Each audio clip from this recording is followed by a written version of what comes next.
Hi guys, good morning. Samahan niyo ako mag-harvest ngayon ng ating mulberry. Ika 45 days na niya ngayon, simula na nag-pruning ako. Ito na siya yung mga kinuha ko ng mga itim, yung mga sobrang hinog na. Yung mga medyo pula-pula pa, hindi ko pa siya kinuha. Yung mga ganyan na mga itim, kasi matamis na yan. Tapos, ayun.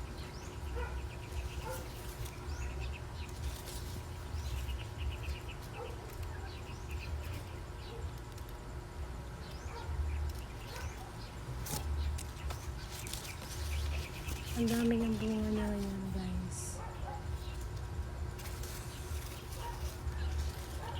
Siguro dahil nilagyan ng mama ko ng abono, kaya maraming bunga, tsaka malalaki.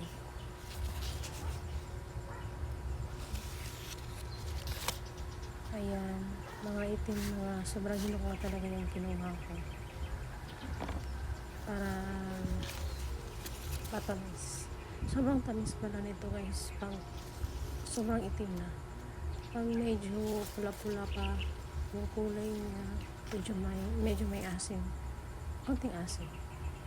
Natural lang naman sa mulberry yung may konting asim. Pero pag talaga yung itim talaga yung kukunin mo, matamis talaga siya. Wala kahit na konting asim, malalasahan mo, wala. Sobrang tamis.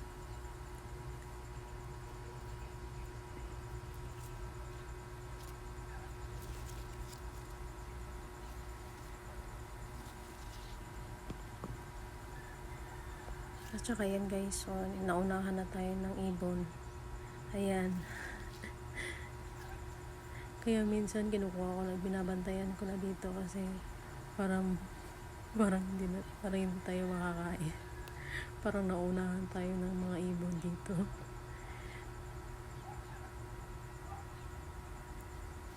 Kasi yung mga ibon dito na sila nakatambay talaga sa puno. Hindi naman tayo palaging nandito nakabantay. Kaya ayan guys, oh. Tingnan niyo, ang gaganda ng bunga.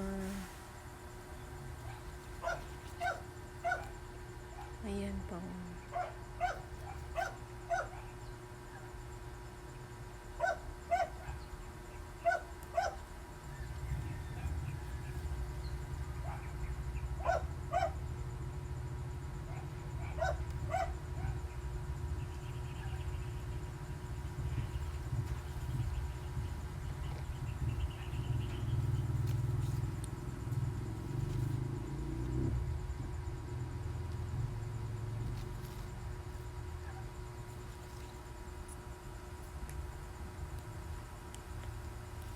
Marami na siyang bunga ngayon guys. So 1 year and 2 months pa lang ito simula nung transplant ko.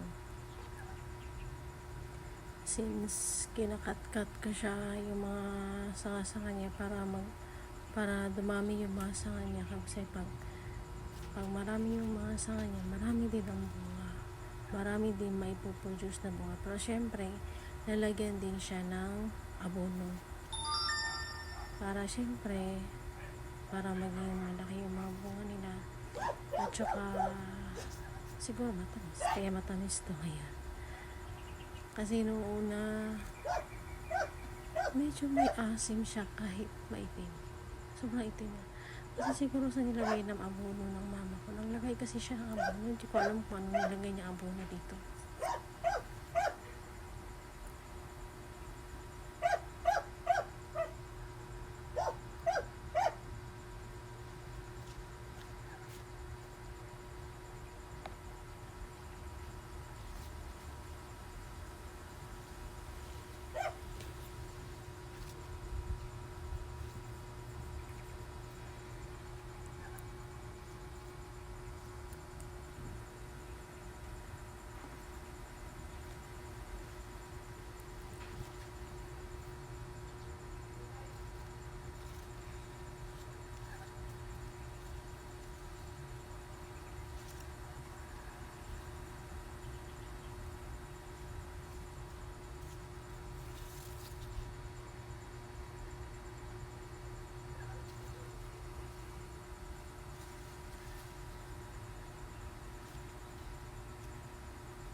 Huwag nyo rin kalimutan i-subscribe ako guys, like and share.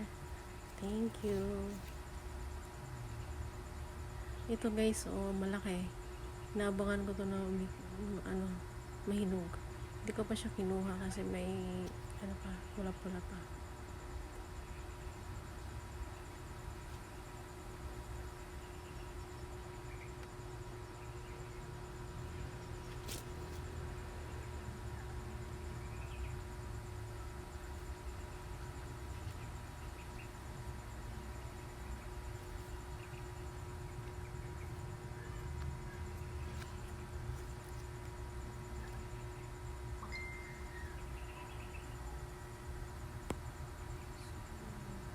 Yan guys, yung iba nahulog na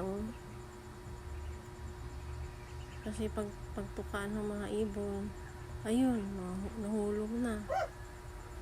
Kaya binigay ko na yan sa mga manok. Paborito din yan ng mga manok namin.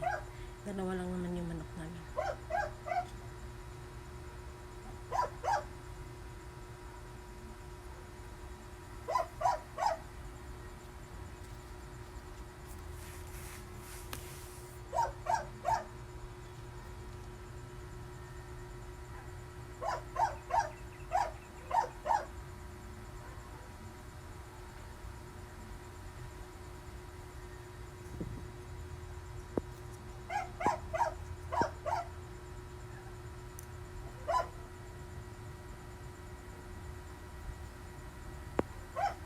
Sa susunod guys na video, ipapakita ko sa inyo kung paano ako nag-pruning or paano ko pin-pruning yung aking mga mulberry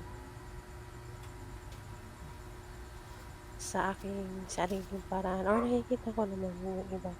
Pero itong sa akin kasi hindi ko kasi siya pinapahaba kasi ayoko ng mahabang mga puno. Gusto ko yung maaabot ko lang kahit mga bata, maabot na ng mga bata.